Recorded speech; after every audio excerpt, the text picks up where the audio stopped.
You're always really busy. You're clearly passionate. No one can ever say that you're not passionate about the village. You certainly are. You've backed our friends, the Drag Kings. They have based themselves at your place, and they're just rising. All of them as a community are rising, despite little falling out. But they're all growing up, and that's great. And Sparkle, you're Sparkle. You've also just launched the Friends of Sackville Gardens, which is right outside your door. It is. Right outside your door, which I went to college right next door to it, but it's all black and white. What's all that about? Let's see. Do you know what? We've got an amazing... The Friends of Sackville Park as a group has been around on and off for quite a while. Right. But we've just got to the point now where we need to take ownership of it, and we need as a community to take ownership of that space and make sure it's being used. Yeah. It's an amazing space. It's beautiful. So it's in the middle of the city, isn't it? It's in the middle of the city. Yeah. We've got the Beacon of Hope there. Is it the only park in the city? Full park. Yeah. And it's there. It's on our doorstep. Yeah. So we need to use it. We need to look after it. And I met with a few councillors and a few other people, and got elected as chair of the association, and it's now moving that forward, making sure we're getting grants in there, we get new planting in there, right, and make it a proper community space with the activities going on as well. Because it's just, honestly, it's always been there, and it's great in the summer when everyone's playing Twister and they're drinking. I don't know how that affects your beer sales. They're buying it from the off license over the road, but it's just, there just isn't many places like that. I won't go and sit in Piccadilly Gardens, but I would go and sit in Sackville Gardens because it's part of my community, isn't it? Yeah. In fact, when I was at college, I probably spent more time in New York, but I didn't anywhere else. Anyway, so what have you got planned? You've got some events coming up already. There's loads and loads of stuff happening. We've got this Saturday the 1st, we've got a neighbours' garden party, neighbours' picnic, right, which starts at 11 in the morning. A few activities going on and things like that. Cool. Just so we can explain to the residents and the neighbours exactly what we're doing, and try and get them all involved and try and get something going on. Right. Because we've got lots of things planned through the year. Yeah. The big one that we're working on at the moment, which we've just got all the permissions through now, and we're going to start planting, is we're going to be putting in the UK's first trans memorial garden, right, which is going in. Fantastic. And that will be dedicated over Sparkle. Right. Oh my gosh, that's fantastic. So that's we've been working on that. Exactly. It's about creating things for our community and people that use. So, some people, some narrow-minded people, associate burlesque with a more sexual, kind of more provocative kind of way, and I know it's not that because I appreciate it. How did you sell it to your mum and dad? Because that's what, because for me, my mum and dad hate what I do, so there's no kind of Christmas dinner table conversation about where do you get share costume from. It's so you get that at my house. I come to your house for Christmas. I'm fascinated. How do you sell it to probably your dad? Probably I'm thinking your dad might have been a bit more. Yeah.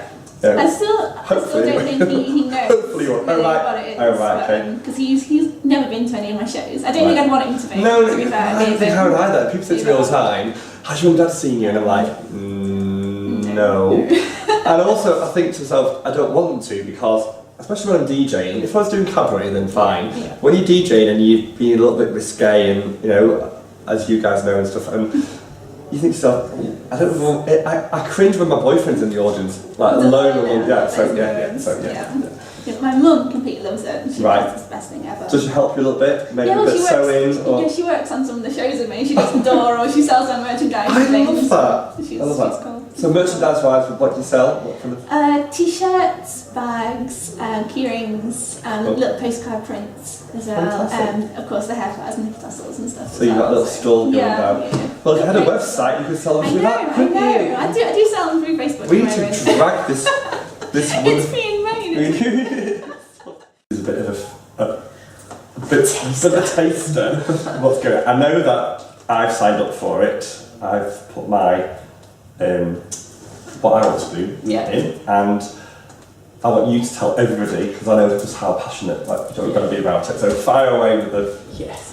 So, the Big Purple Weekender, it's scary, I'm not going to lie, but it is going to be amazing, I guarantee. And the reason why it's going to be amazing is the community. Yeah. So, what is the Big Purple Weekender? Well, on the 28th of June to the 30th of June, so Friday to the Sunday, we are going purple. Right. We are turning Manchester Gay Village purple, all in support and awareness of the Albert Kennedy Trust. And how are we doing it? Well, we've got t-shirts, bunting, banners going up. You'll see from next week, Canal Street will slowly start to become purple through different ways and means. And what have we done? Well, I don't know if it's crazy, but we decided to close the car park down. So the car park outside of New York. Yes, yeah, the big car park in the centre, the Pride car park, in the centre of the gay village, to really bring some focus, because what this is about is a community fundraising event. Right. So on the Saturday we've got the big It's a Knockout competition, which teams have entered, bars have entered, corporates have entered, community groups, teams of 10, which is just going to be scary but crazy, big games all day. But what the bonus is if you're not interested in actually taking part, we've got an outdoor bar, we've got entertainment, there's a real AKT buzz, and it's about coming down and supporting the teams and having a laugh. Definitely. You know, Saturday afternoon, why go shopping? Come and watch people make feel of themselves. Well. Yeah, bring your bags along. It'll be sunny. It will be I've sunny. ordered the sunshine. I've ordered the sunshine. And then... And there's a big... On the Sunday... Yes, this is the exciting thing. Which I put my hands to my head. So on the Sunday is AKT's first ever drag race. And we are going all out. So it'll be starting in the afternoon. Big names signed up for it. There is. I've got some... I think it's the majority of the drag queens in the village. There are some performers on the stage. Yes, we've got a stage and a barbecue will be going, and then hopefully we'll have enough people, because it's about everyone coming down. It's not about, oh my god, what do I wear? It's just having a go at drag and coming in for the fun element of it. And what we're going to do is have a marquee set up so that people can have their makeup done, and we'll have lots of novelty feather boas. And the whole idea is for £5, that's all we're asking, is come on down, enter your race, and hopefully we'll have 5 or 6 heats leading into a semi-final, leading into a final with a big flamboyant trophy. I think my drag race days up. And that's where it comes in, and that's the part. It isn't just a race. So if you're not into the racing element, we've got amazing performers and hosts like yourself. On a Sunday it's difficult for us because we work from 8 o'clock. Yes. So I'm down for the afternoon. Yeah.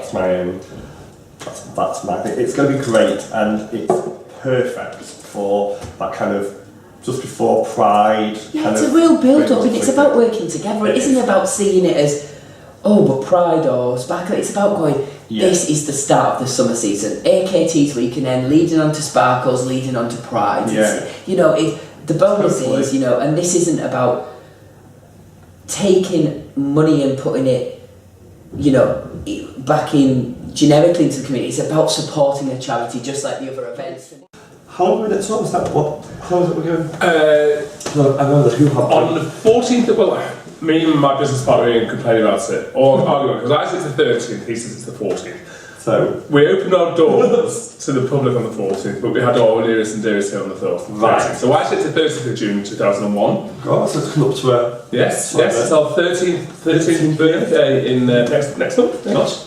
In 2 weeks time. So it's gone quick for you. God, amazing, isn't it? Yeah, so... You were at Mets first, weren't you? Yeah, I first started out working on the gay scene at Mets in 1991. People who know what Mets is will. It's now Eden. Eden. Now called Eden. And that was revolutionary. It was like the first place that you could come and dine in the village. Yeah, definitely. I remember it well. Before that, you had Manta, which sort of started the explosion off. I can't remember that. Yeah, Manta opened about a year before Mets. Oh yeah, I know. Yeah. But you wouldn't take your mum 2 man sale. That was the thing, wasn't it? You could go if you were celebrating a birthday or like Mother's Day and stuff, and there was loads of things, wasn't there? And then it all exploded from there.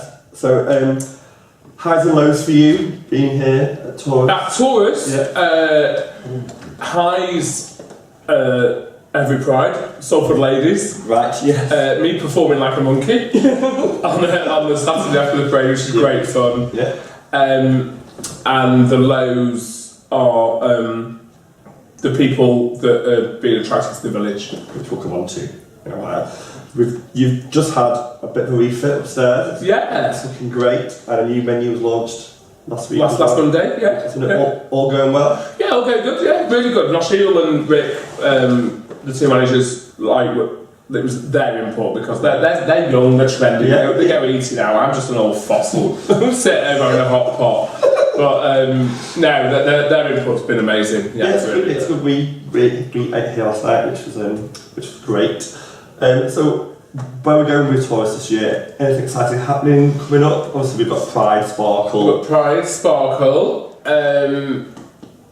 We've got Miss Taurus is going to be huge this year. Okay. Yeah. That's later on in the year, isn't it? Yeah, we normally do it on a Thursday, but this year, last year people said, "Oh, I've got work in the morning." Right. So we're going to go for gold this year. We're going to do it on a Friday. Oh my god. Yeah. There's been some headaches on the Saturday. I've seen some pictures from last year. This is very good. Very good. I'd like to invite you to be a judge, actually. I was going to do it last year. Do you want to address issues like alcoholism and and drug abuse and stuff? So hopefully we can work together on. Yeah. The important thing behind all of that is the why. That's what the LGF, the Lesbian Gay Foundation. No, we want to find out why, because at the end of the day, there's reasons why. Yeah, of course. And it's coming out, it's whether people have been hiding their sexual orientation, internalised homophobia, all those kind of things. That's what we're finding. Internalised homophobia.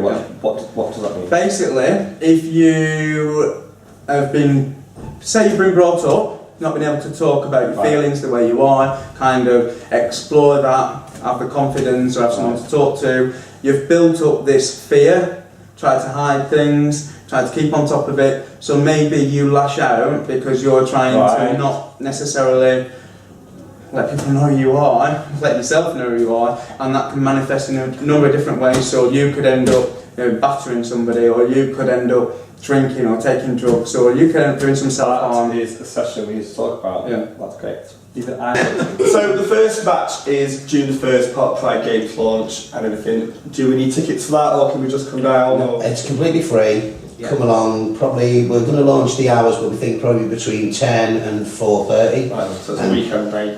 It's a Saturday. Saturday. Come down, and there'll be lots of stalls, lots of fun things going on.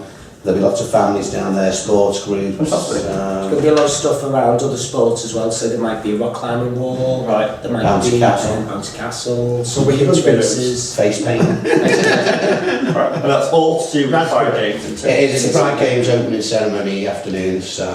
One thing, which I think I know the answer to already because of what we already talked about, I was going to ask you if you come up against any hurdles or any homophobia or any no, we don't want to be part of that kind of thing while setting it up, but you've already said that you seem to have glided along. There have been a couple of negative comments. People trying to be funny. Yeah. You look at that in everything, it's like, even with these little videos and stuff, because it's still baby stages for us, there's been people gone. I don't think there's been anything really bad. Most probably one of the ones that sticks out was when because we came up with 4 designs for our kit. And we basically put it out to the people in our Facebook group and said, look, the 3 committee members are sick and tired of fighting over which one. Can you vote, and whichever wins will win this one, won it? Right. And when we put it out, someone went, oh, how gay? And he was like, well, should I put something about that? And I just put, just put yes. We are a gay team. It's dry. The aim is to dazzle the opposition so that they can't see, and we're just like. We used to be able to put sequins on for you. Yes, You've got somebody wants to put sequins on. Our minds. The only other things I'd say is like we had the old comments, so I hope the sea doesn't fall off that sign, so we get anal siders, and, things like that.